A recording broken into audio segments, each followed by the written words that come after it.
We're going to begin tonight on the city's south side, where a fire broke out at an AEP power substation, leaving some 14,000 homes and businesses in that part of town without power. We're told that number is now down to about 5,000, and crews are still working to restore power to everyone, but they say that could be a while. Our Michelle Pedraza joins us live tonight from the Rodfield substation at Yorktown and Woolridge with the latest on this top story. Michelle?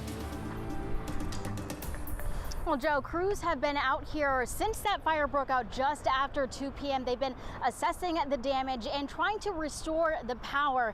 It was very scary moments for everyone out here on the south side, and crews are still investigating just what happened, but it does appear that a breaker exploded, causing the fire to spread to another breaker. So this has definitely been a struggle for residents and businesses all along this area. One employee describes the moment it happened.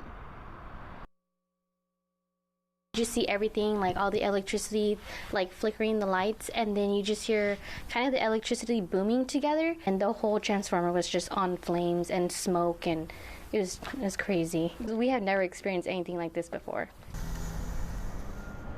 So AEP just sent out a statement. It reads, damage assessments have determined the fire caused major damage to several pieces of equipment inside the substation. And as they are still assessing the extent of the damage, they have started executing the plan to restore the power.